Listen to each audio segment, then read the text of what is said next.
Bonjour à toutes et à tous, bienvenue dans le 3e épisode Bouteille, la petite émission auditive aux moyens limités qui vient flatter vos tympans tout en causant séries télé. Et on rappelle écorcher les noms. Je sais pas si t'as réécouté le nombre de noms qu'on écorche entre les personnages, ouais. Les acteurs, les actrices. Je suis toujours avec Suzanne, dans une forme olympienne. Ah bah mieux que olympique peut-être. Dans une forme olympienne. Olympienne, car aujourd'hui nous sommes accompagnés de Toplexil, de Strepsil et autres joyeusetés. Est-ce qu'on a le droit de citer des noms comme ça Je crois qu'on peut en dire 3, et après c'est bon, il en faudrait un dernier là. Smecta. Non mais tout va bien au niveau de mon transit. Bienvenue en tout cas, aujourd'hui on va parler de choses incroyables. Aujourd'hui on part en vadrouille, on va visiter différents endroits. On va un peu du côté de l'Est américain et un peu du nord de l'Amérique. Tout à fait. Moi je vous parlerai d'Atlanta. Et toi, tu parleras de Fargo. Sortez les doudounes. Sortez les cache-oreilles.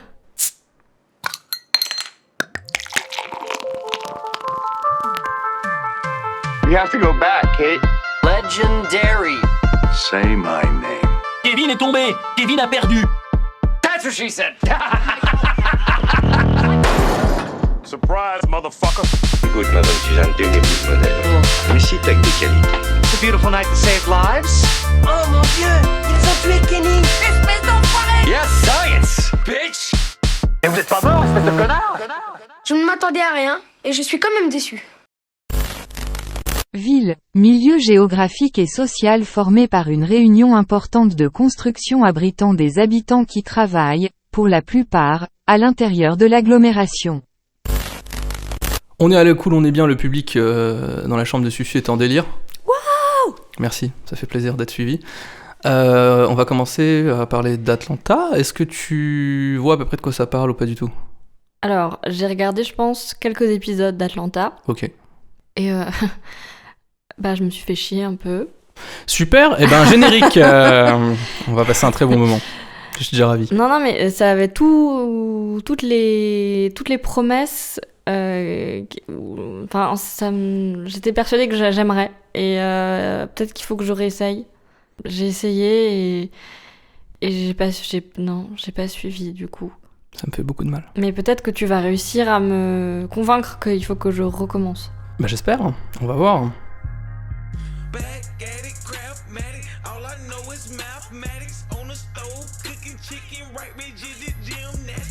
Atlanta. De quoi ça cause? De quoi ça cause? Déjà, avant de quoi ça cause, tu veux que je te parle d'abord de quoi ça cause? Bah oui. D'accord.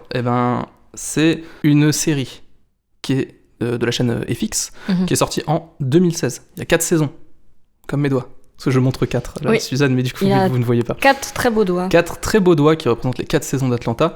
41 épisodes, 30 minutes environ. C'est 10 épisodes de la première saison, 11 la deuxième, et 10 les 2 dernières. Sachant qu'il y a une diffusion un peu particulière, parce que les 2 dernières saisons sont sorties coup sur coup la même année. C'était à cause de... Il y a une petite maladie, je sais pas si tu t'as entendu parler, ça s'appelle le Covid-19. Le rhume 19 peut-être. Le rhume 19. Et en fait, tout a été décalé.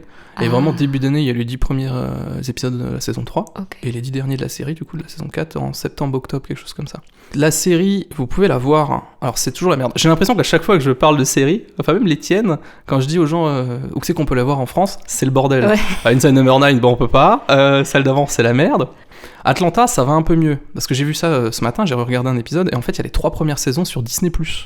Oh. Avant, il y avait que les deuxièmes. Enfin, il y avait que les 2 premières. Et moi, je les ai vues sur OCS, la 3 et la 4. Donc, j'ai envie de dire que si vous voulez voir Atlanta, prenez un abo Disney+. Ça, vous pouvez voir les 3 premières saisons. Et la dernière saison, j'espère qu'elle va arriver. Sinon, en théorie, ça doit être encore sur OCS. Ce qui fait reclaquer 10 balles. Mais bon, nous sommes un podcast de droite. On connaît nos auditeurs maintenant. Il n'y a aucun souci. Dis quelque chose parce que là je me sens mal. Débrouille-toi, vraiment débrouille-toi. Ok, normalement je sais contrer le sort. Philippe Poutou. On est bon. Ah, et il apparaît derrière le miroir. Il est derrière toi. Incroyable Fifi. Ah, il s'en va sur son train. Tu la CGT. Ça va être un très bon podcast. La série n'a pas été créée par Philippe Poutou, mais a été créée par Donald Glover. Tu vois ? Je vois très bien qui c'est. Childish Gambino, de son nom. Donc musicien, This acteur. Is America. This is America. Et il a fait plein d'autres choses tout bonnement folles. Anecdote. Donc, parce qu'en fait, Donald Glover, en plus d'être réalisateur, acteur, il a joué dans Community, le rôle de... Faut m'aider, là, j'ai un trou de mémoire absolu, je cherche dans mes notes. De Troy, oui, Troy dans Community. Il est aussi donc chanteur, rappeur d'Atlanta, sous le nom de Childish Gambino. Et tu sais comment il a trouvé ce nom de Childish Gambino ? Pas du tout. Il a été sur un générateur de noms de rappeurs sur Internet. Bah, c'est évident, en fait, bien sûr. Ça me fait beaucoup rire. Donc Donald Glover, il a fait cette série. Ouais. Il a fait cette série une fois qu'il a fini Community, et il l'a fait avec notamment en écriture son frère. On l'appellera Monsieur Glover, j'ai plus son prénom. Et aussi son pote de toujours, Hiro Murai. C'est le gars qui a réalisé quasiment tous ses clips. Et il a réalisé pas mal d'épisodes d'autres séries, mais surtout beaucoup d'épisodes d'Atlanta. Ils alternent. Je crois que les deux personnes qui ont réalisé le plus d'épisodes dans Atlanta, c'est Hiro Murai et Donald Glover. La série, elle tourne autour de 4 personnages, c'est vraiment les 4, j'allais dire le trio, le quatuor de tête, donc il y a Earn, Paperboy, Darius et Vanessa, Van. Earn, qui est joué par, je vais dire Childish Gambino, mais Donald, c'est le mec un peu loser qui cherche des thunes, tu vois. Il a vraiment juste besoin d'argent, et il est totalement paumé, et dans le premier épisode, il travaille dans un aéroport pour donner des flyers, et il y a un mec qui lui montre une vidéo, et il dit « Ouais, regarde, c'est un rappeur d'Atlanta », qui commence à être connu. Et notre Donaldino, notre petit Earn, n'était-il pas choqué quand il dit « Attends, c'est mon cousin ?» Et en effet, c'est son cousin. C'est Paperboy, du coup, de son prénom Alfred. Et Earn va aller le voir et lui dire « Écoute, il a aucun bagage à lui, il fait « Mais je vais te manager. Je vais te faire ramener la moulaga, l'oseille, le flouze, le pognon, l'argent, le franc suisse. Tout ça à la fois. » Et son cousin, du coup, il dit « Mange tes morts, qu'est-ce que tu veux quoi, tu connais rien et tout. Ça fait 15 ans qu'on s'est pas vu, t'es même pas venu à l'enterrement de sa mère ou de sa tante, je sais plus. » Et en fait, de fil en aiguille, il va quand même accepter. Paperboy, c'est du coup qui est ce rappeur qui débute sa carrière à Atlanta. Il a fait un son, et ce son a super bien marché. L'a propulsé déjà dans les hot charts. Enfin, il passe à radio locale, tu vois, mais bon, ça tourne bien. Et il commence à avoir un peu de succès. Paperboy, c'est un de mes personnages préférés, on va dire, parce qu'il va connaître de plus en plus de succès. Et il y a une phrase très juste qui dit à un moment, il dit « Il a pas fait le choix d'être rappeur, il l'a fait par obligation. » Parce qu'il avait que ça, en fait. Parce que c'est un noir américain, il savait un peu jouer avec des trucs, et il fallait qu'il le fasse. Et ce que j'aime bien avec ce personnage, c'est que plus tu vas avancer dans la série, plus il va être connu, plus il va faire il y a toute une tournée. La saison 3, c'est vraiment une tournée en Europe. C'est la tournée en Europe de Paperboy. Et tu sens qu'il est profondément triste et saoulé par la notoriété, par... blasé, quoi. Mais c'est vraiment le blasé. Il est heureux de ce qu'il a, et plus il se rend compte de ce qu'il a, plus il se rend compte que c'est pas ce qu'il cherche. Et il y a des trucs... Genre, à un moment, il y a un mec qui vient le voir, et c'est un genre de gars d'Instagram qui fait des trucs d'Instagram, genre, les gars, influenceur, micro-influenceur d'Atlanta qui essaie de vendre des t-shirts. Et il goûte-mance un peu Paperboy en mode il le fait chier, et il le suit partout, et c'est des réponses Insta de Reels en mode ouais, Paperboy t'es une merde, il y a un vieux montage où avec du caca, on adore le caca, c'est très rigolo.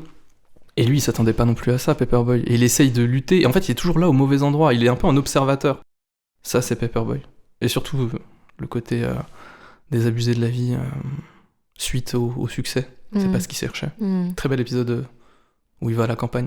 Mais en fait, Paperboy, le truc, c'est que c'est un peu Martine.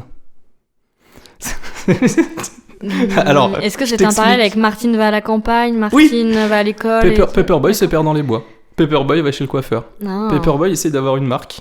Paperboy va à la campagne. C'est ça. C'est une série d'albums. C'est les albums d'Alfred. Alfred Paperboy. Ça, c'est le deuxième personnage.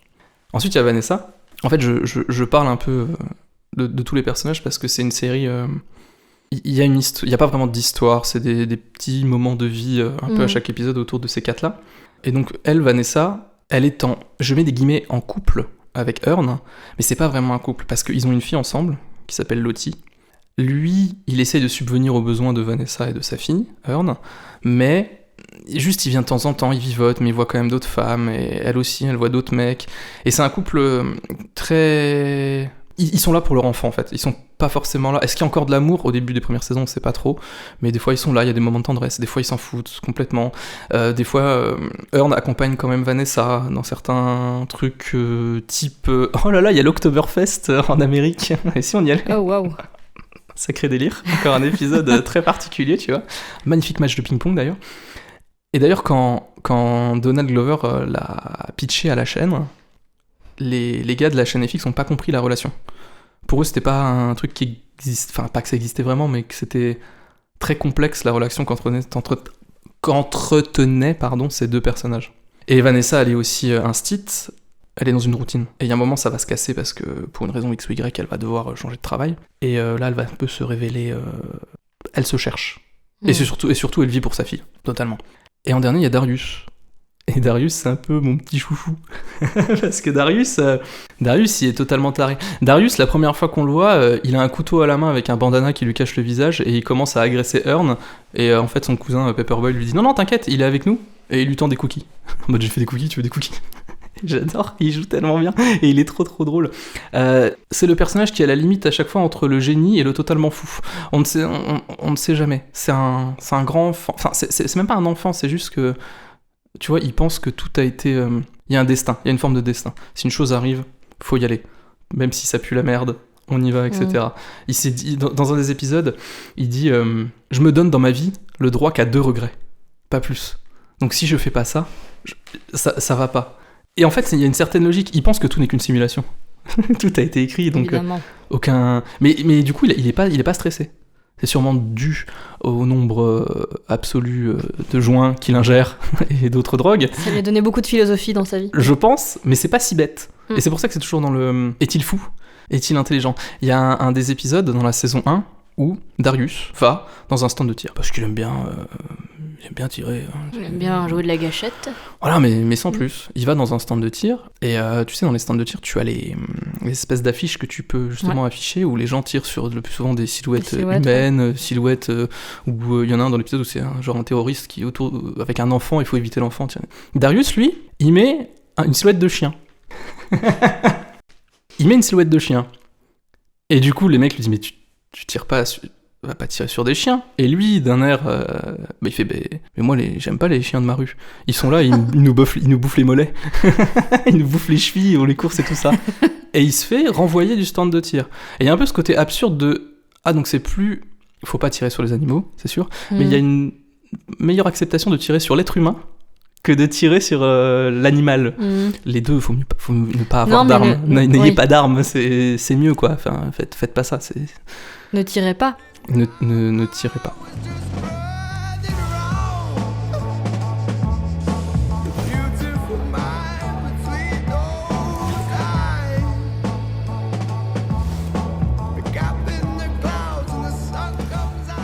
Du coup, t'avais regardé combien d'épisodes, toi, Susu ? J'en ai regardé 3 et je crois que j'avais dû... Enfin, pour moi, c'était trop lent.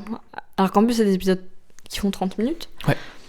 Je pense qu'il y a des moods où tu peux regarder ce genre de série. Enfin, pour moi, ça a mis trop de temps à commencer. Je voyais pas où est-ce qu'il nous emmenait. En fait, je comprenais pas ce qu'on nous racontait. Ok. Et au bout d'un moment, je fais, je vais pas me taper le 4e, tu vois. Est-ce que c'est pas parce qu'il y a juste pas d'histoire, finalement ? Je pense que c'est ça qui me gêne, tu vois. Et c'est ce côté trop... comment dire ça c'est très passif, c'est très... t'es beaucoup en observation de ce qui se passe. Et en fait, je crois que...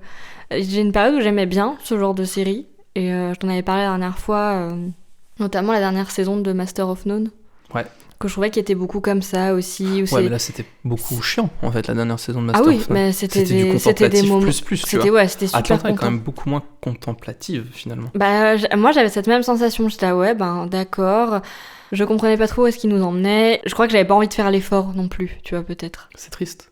Peut-être. Mais du coup... ouais.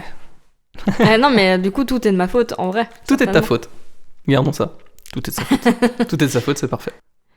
Parce qu'en fait, ça raconte la vie de ces 4 personnages. Mais finalement, j'ai l'impression que notre cher Donald a pris comme prétexte le rap pour parler de la ville d'Atlanta. Et c'est simplement...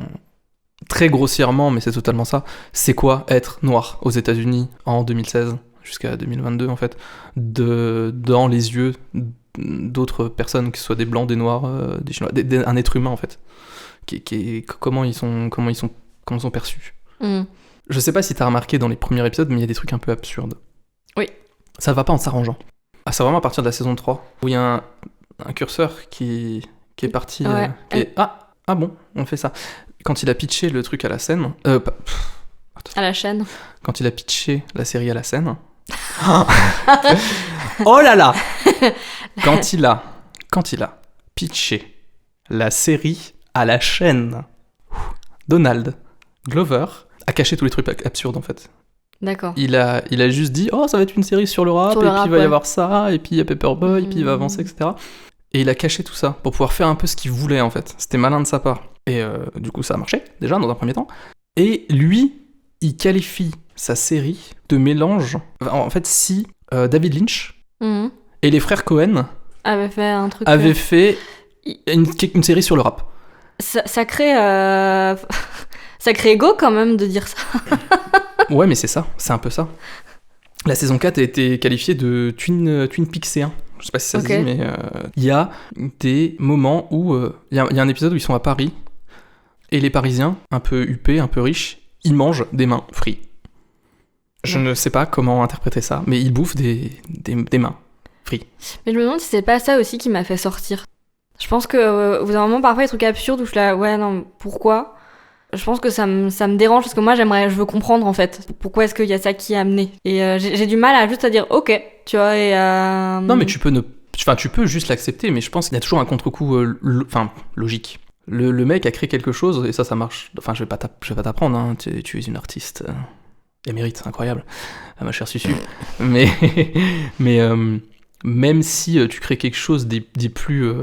c'est pas le mot onirique que je veux dire, mais des plus abstraits, abstraits ou absurdes, t'as quand même voulu... T'as voulu transmettre un message, et le message peut être interprété de plusieurs façons, mais toi, t'as ton truc, et après, entre guillemets, il est plus vraiment à toi non plus.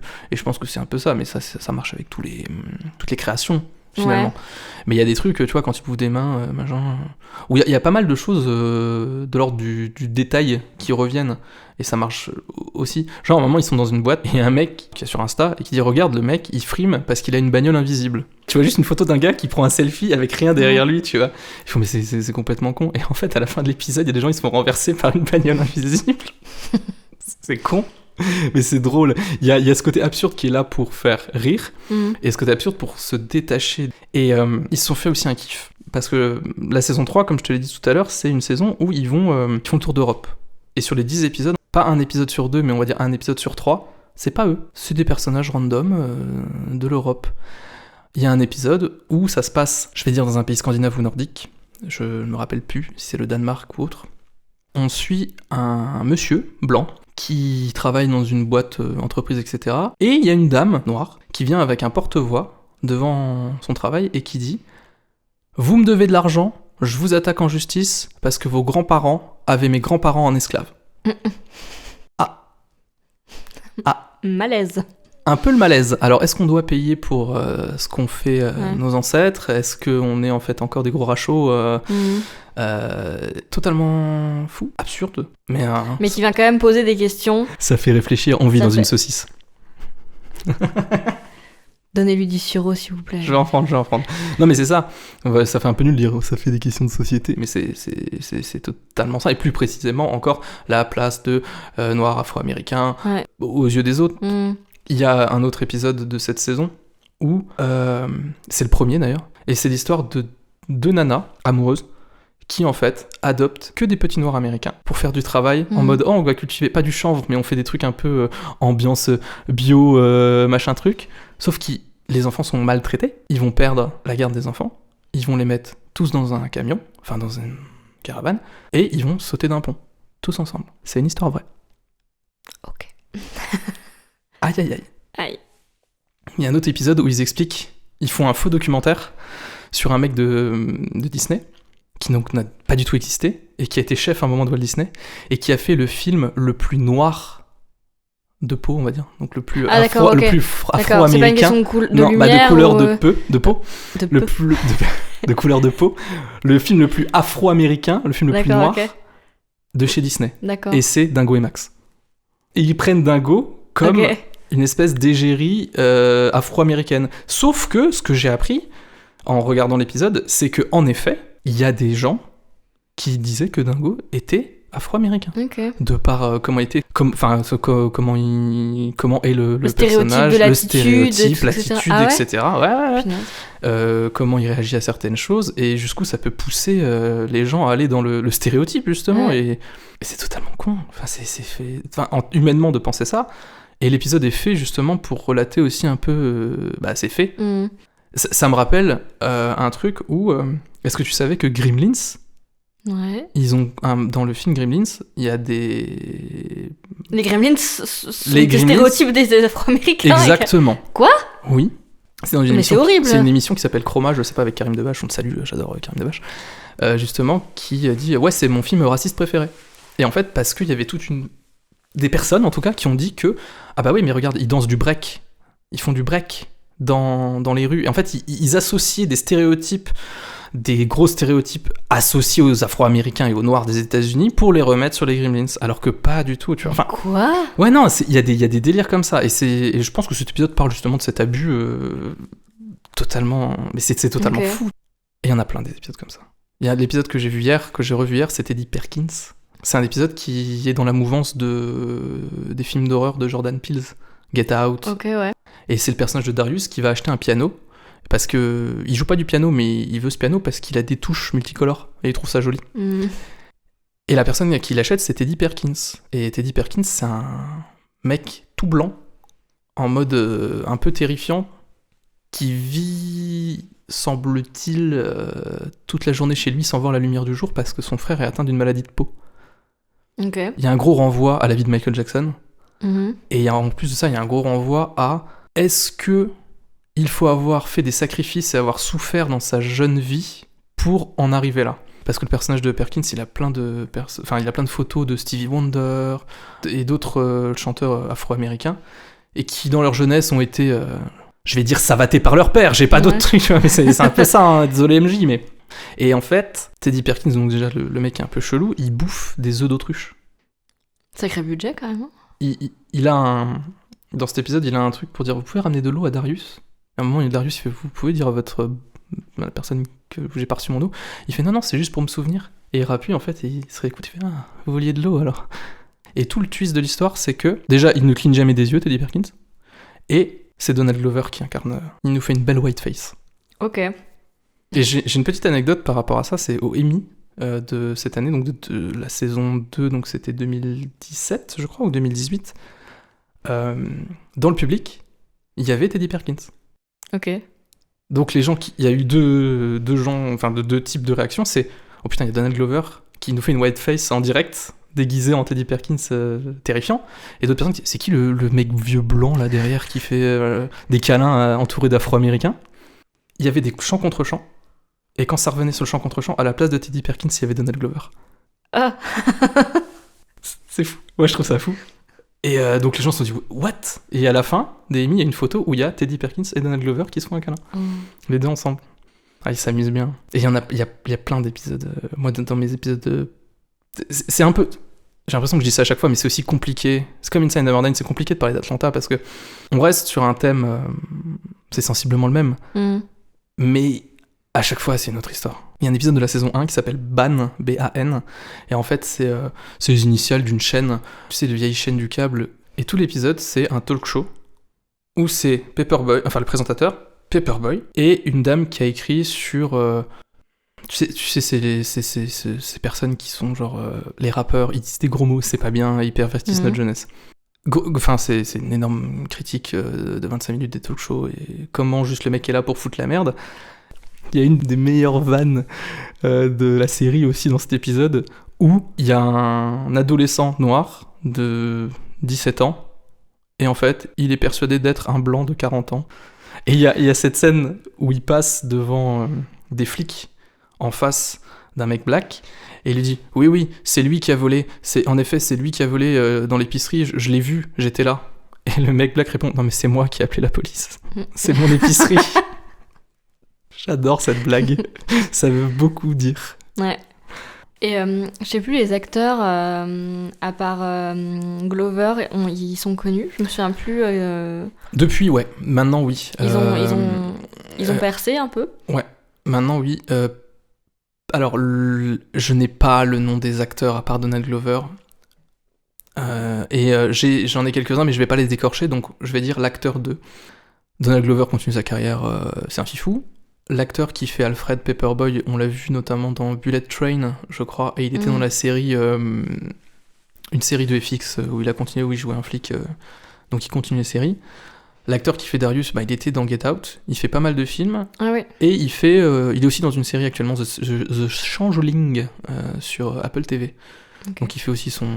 En fait, ils ont tous un peu explosé grâce à ça, et Vanessa, elle était déjà un peu connue, elle fait aussi pas mal de séries. Donc je pourrais pas les citer parce que je les ai pas vus, mais ils font leur petit... Justement, si, Vanessa était dans un épisode de Black Mirror, de la dernière saison, l'épisode avec la bête, appelons la bête, pour pas trop spoil. Ok. Celle qui était photographe.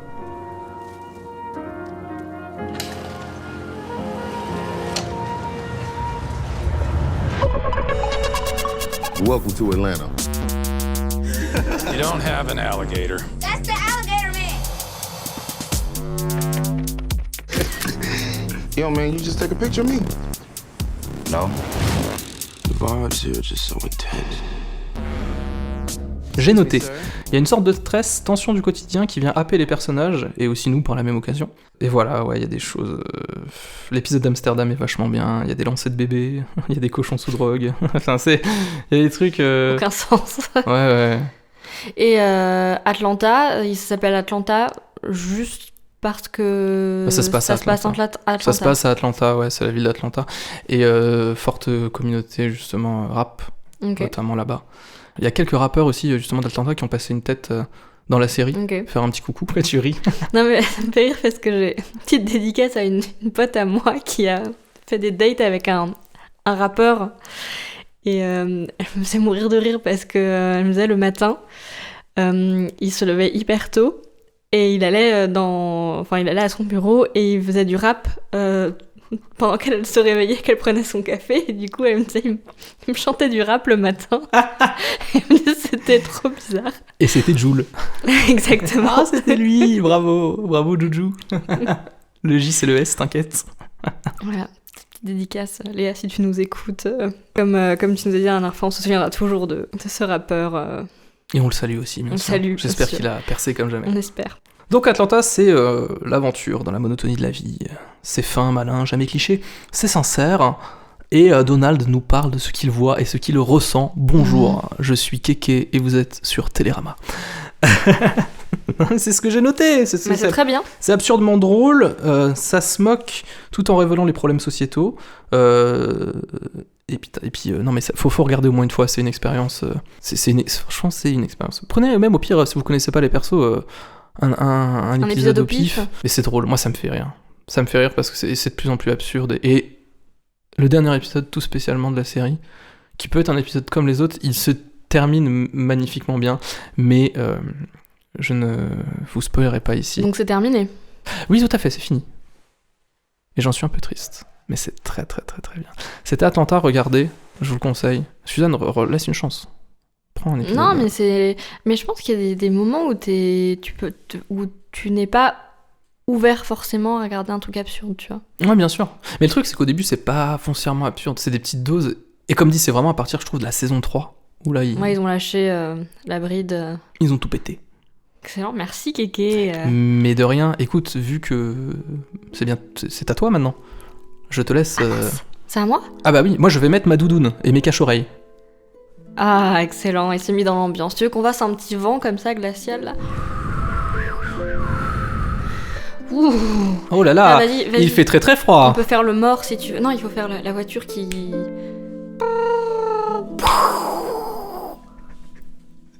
Et après, je l'ai perdu. Je l'ai perdu. C'est un accident de voiture dans le paysage enneigé.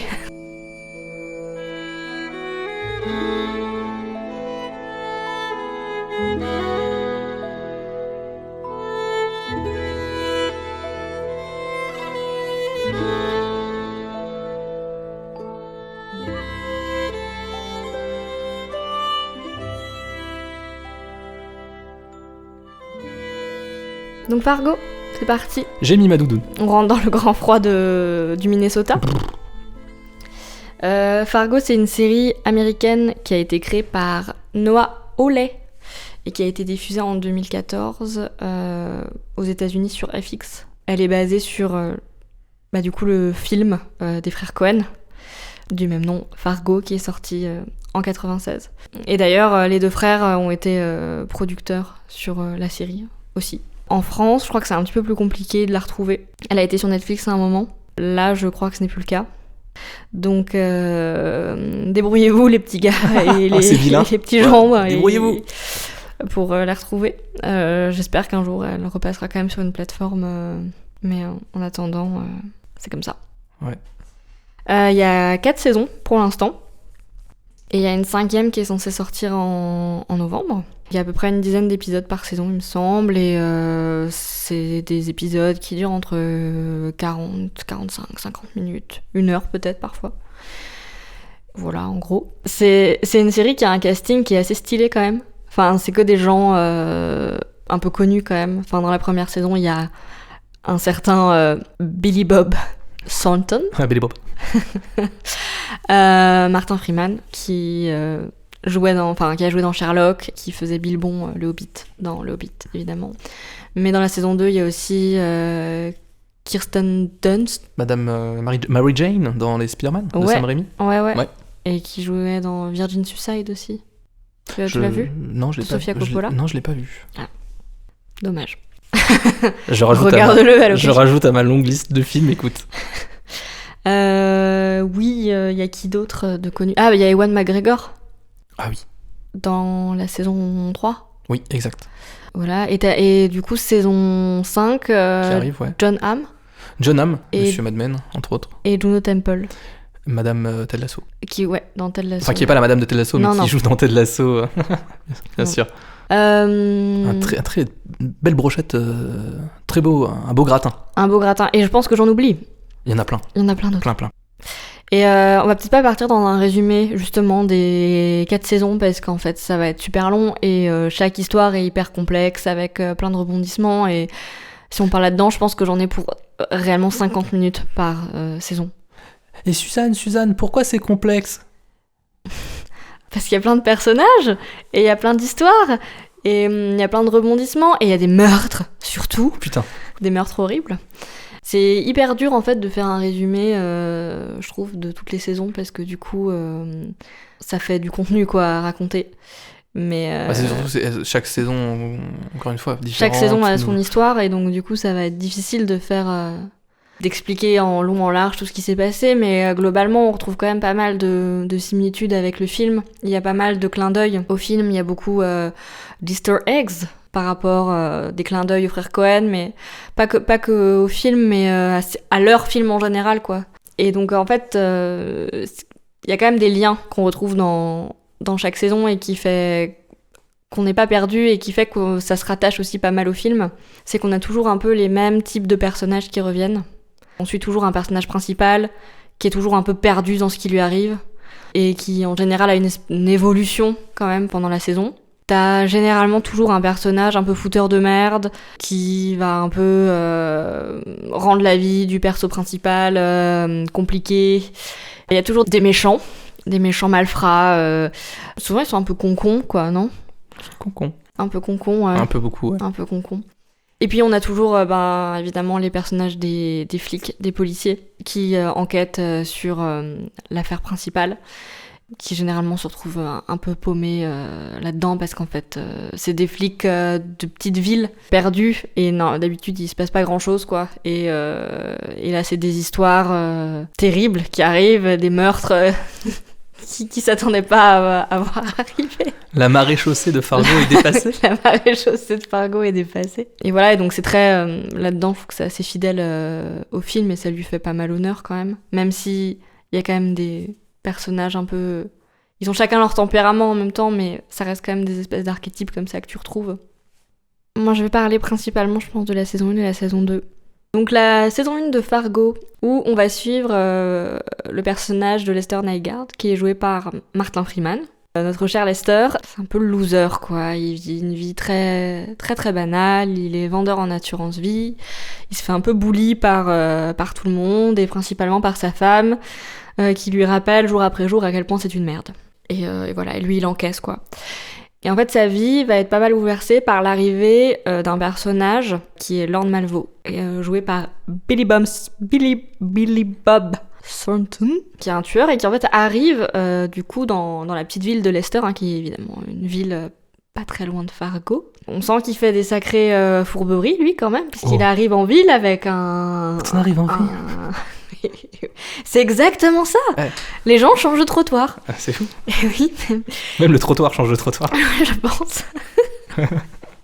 Et du coup, bon, bref, il arrive dans cette ville avec un mec dans le coffre qui sort à toute vitesse et qui va finir certainement sa vie dans la forêt glaciale. Donc ces deux personnages vont se rencontrer et ça va créer des chocs à pic.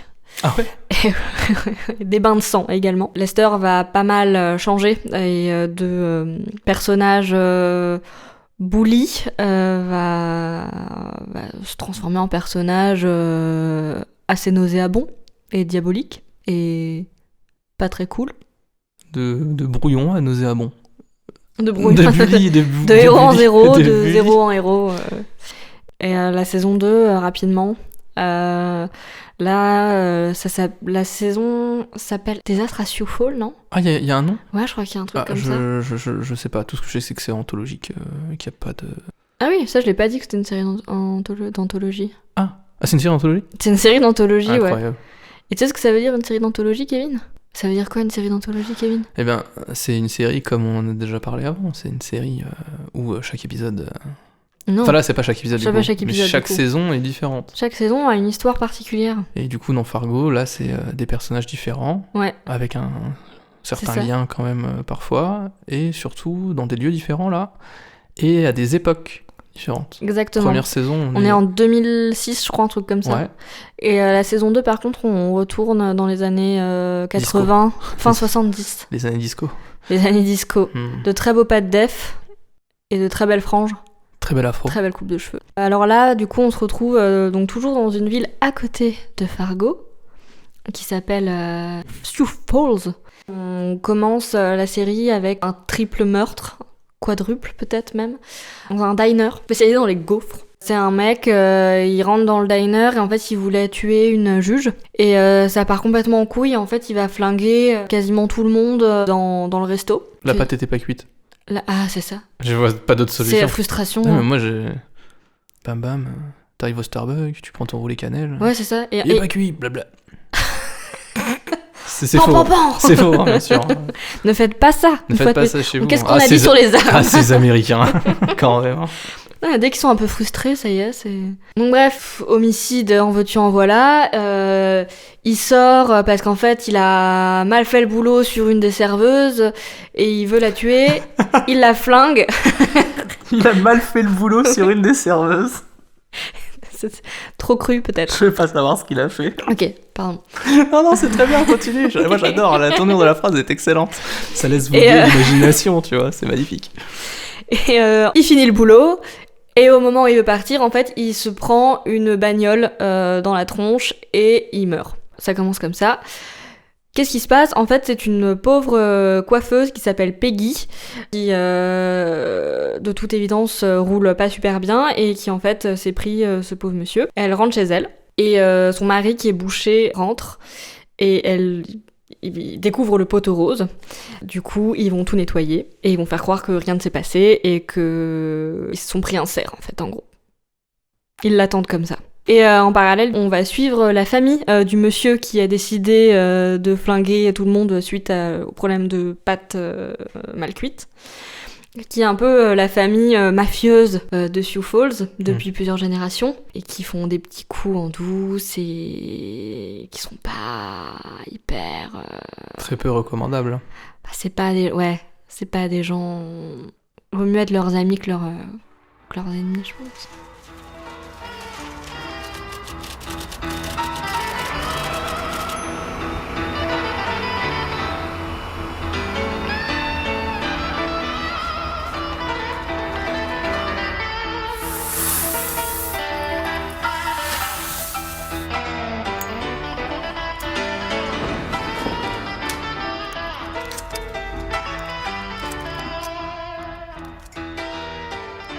tu as préféré la série ou le film ?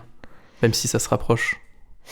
En fait, je pense que ce qui s'est passé, c'est que j'ai dû voir la saison 1 quand elle est sortie en 2014, et sans avoir vu le film. Je pense que j'ai trouvé ça génial, et du coup je suis allée voir le film, et je pense que j'ai dû trouver le film aussi génial. Mais du coup je saurais pas dire, parce que je pense que j'aurais toujours une préférence quand même pour le film, qui du coup est un peu l'original et le point de départ de tout ça. Il est beaucoup plus condensé aussi, tu sais, vu que c'est qu'une heure et demie. C'est ça.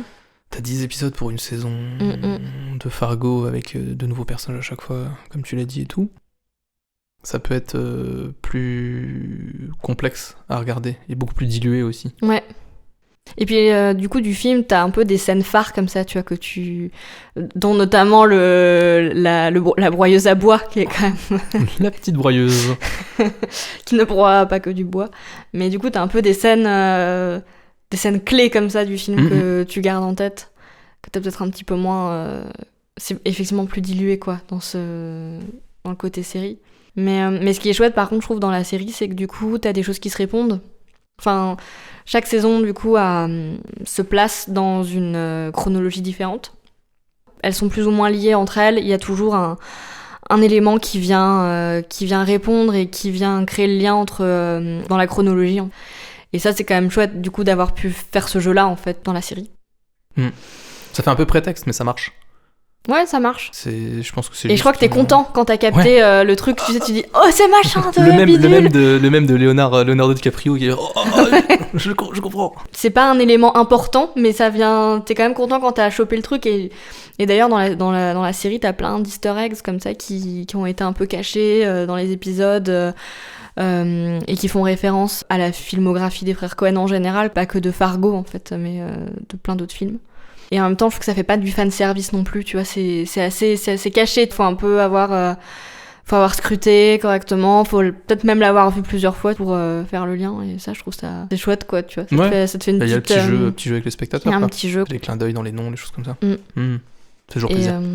Et par rapport au film aussi, du coup, ils ont gardé le même système avec... alors, chaque début d'épisode, il y a la phrase « This is a true story », qui du coup vient un peu là pour faire croire aux spectateurs que tout ce qui se passe, tous les faits qui vont être racontés, en fait c'est une vraie histoire quoi, et c'est un true crime, alors qu'en fait pas du tout, c'est complètement inventé. Et voilà, et puis on retrouve toujours les mêmes paysages de neige, de froid. Effectivement, t'as envie de mettre une grosse doudoune quand tu regardes la série. Et voilà, c'est Fargo quoi. Je sais plus ce que j'avais lu des trucs qui étaient rigolos, genre il y avait un coach vocal, et en fait, au fur et à mesure de la série, le réalisateur a demandé de faire moins d'accent, parce qu'en fait, c'était trop... Enfin, il y avait limite, ça devenait caricatural, en fait, presque, et que ça prenait trop le pas sur la série. Et j'avais vu par rapport à la neige qu'ils avaient fait du coup de la fausse neige. Enfin, qu'il y avait une base quand même de neige... de la vraie neige quoi. Genre il n'y en avait pas assez pour le réel. Et il n'y en avait pas assez, et du coup ils ont fait de la fausse neige, et que c'était du coup à base de riz soufflé ou un truc comme ça. C'était super dangereux. Et en fait les gens glissaient. Pardon. Les gens glissaient et apparemment ça devenait irrespirable. Les gens ont commencé à avoir des irritations de la gorge. J'ai du riz soufflé dans l'œsophage. Ouais, c'est un peu ça quoi. Merde. Genre il n'y avait pas assez de neige à Fargo quoi, dans le Minnesota. Vraiment. Mais ils ont tourné à quel moment de l'année? Mais c'est le réchauffement climatique hein. Ouais. Ou alors peut-être quand il faisait tellement froid, ils pouvaient pas. Peut-être aussi, ouais. Et après, ils ont fait ça en été, mais du coup, en été, il y a de la neige en été dans le Minnesota. Mais ouais, voilà. Après, je pense que tu peux regarder la série sans avoir vu le film, sans problème. Mais ça ne vient pas faire de l'ombre au film non plus. Enfin, je trouve que les deux vivent correctement seuls. Voilà. Toi, t'en penses quoi? Même chaque saison, finalement. Tu peux regarder vraiment chaque saison indépendamment. Oui, car c'est une série. Anthologique. Mais oui, peu importe l'ordre en fait, ça... Je me demande d'ailleurs s'il y a des gens, ils se sont fait un kiff et ils ont regardé genre l'anthologie Fargo, film compris, dans l'ordre chronologique des histoires racontées. Ah, je sais pas, peut-être. Plutôt que l'ordre de sortie. Non mais voilà quoi, c'est Fargo, faut le regarder. Ok, cool. C'est chouette. C'est chouette. Il y a des bons acteurs, il y a de la neige. Meilleur argument, il y a de la neige, meilleur argument. Bah ouais. Non mais moi 100%, je dis ça sans y penser. Ouais, j'aime la neige. T'aimes la neige? J'aime le froid, la neige et tout. Ok. Ouais. parfait.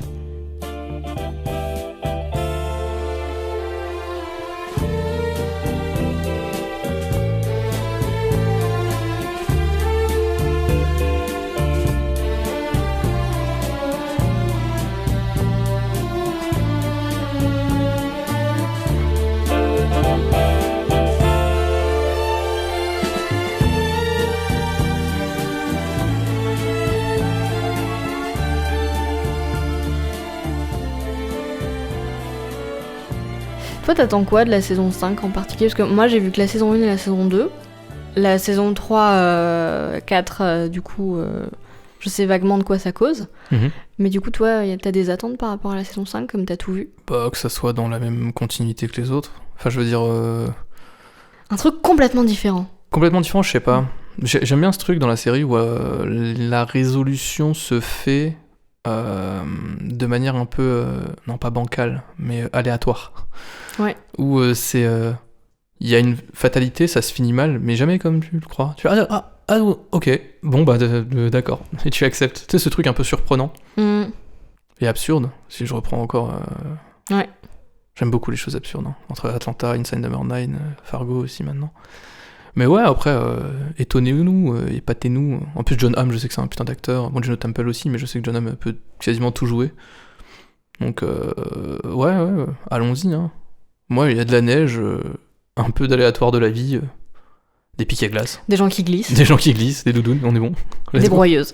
Des broyeuses, c'est que dans le film, mais ouais. Broyons des choses. Voilà. J'espère que le tour... On n'a pas un jeu ? J'ai pas de jeu. Ah merde. Tu veux un jeu ? Je peux en inventer un si tu veux. Ouais, vas-y. Ok, alors on va faire un jeu que je viens d'inventer. Ok, je dis une ville et il faut trouver la série d'où elle vient, d'accord ? D'accord, ok. Ok, Atlanta. Atlanta. Ouais, bien joué. Fargo. Fargo ? Ouais, bien joué. South Park. South Park. Voilà, merci, c'était le petit jeu de... épisode bouteille numéro 3.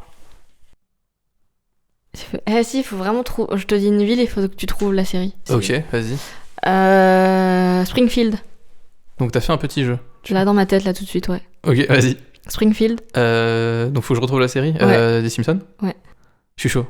New York. Ouais, New York, il y en a plein. Ouais, t'en choisis 3. 3 ? Oh merde, attends, je sais pas si j'en ai 3. Friends. Ouais. Mad Men. C'est à New York ? Bah, Mad Square.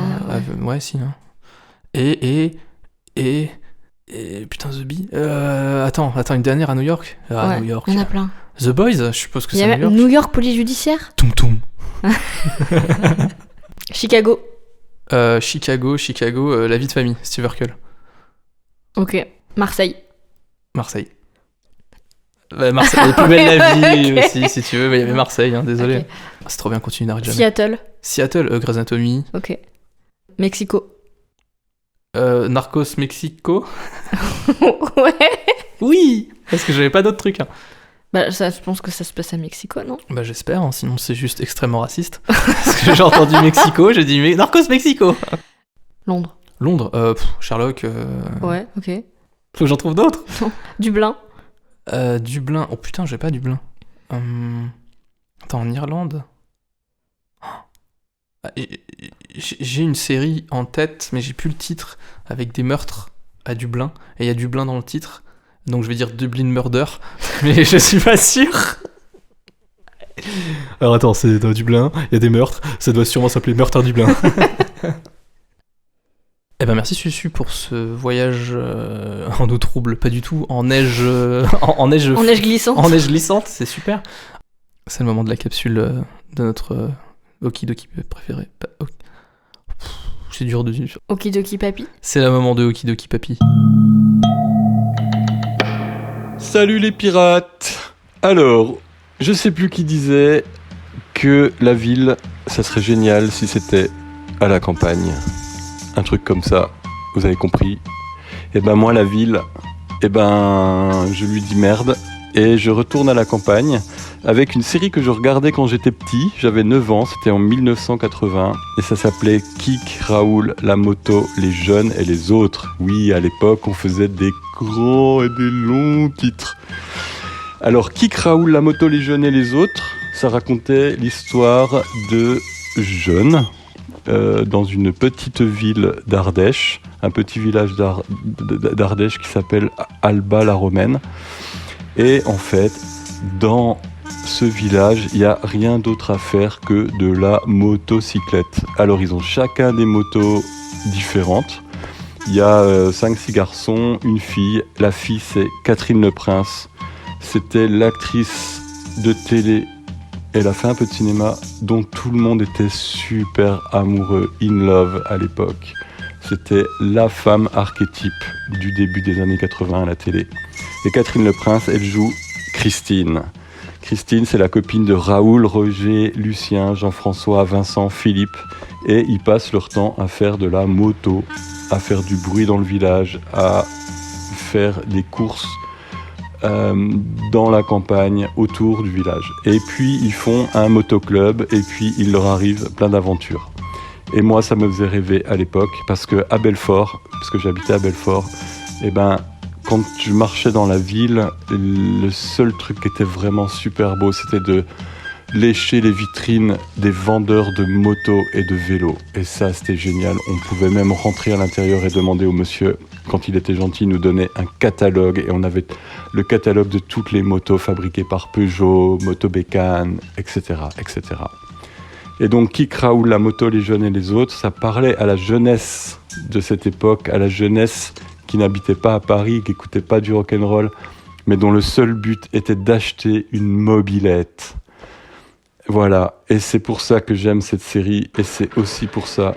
Alors vous pouvez la voir sur YouTube, parce qu'il y a tous les épisodes, et c'est aussi pour ça que je me souviens toujours du générique que je vais chanter. Et alors ça fait « Faut pas dormir quand on a la vie devant soi ». Faut pas dormir, faut profiter du panorama. Il y a ceux qui sont dans leurs pantoufles, il y a ceux que l'argent étouffe. Oui, mais pas nous. Nous on roule en moto, en bande ou en solo. Faut pas dormir. Nos blousons sur le dos, on veut voir du nouveau. Faut pas dormir. Un peu à la Johnny Hallyday comme ça. Faut pas dormir. Salut les pirates.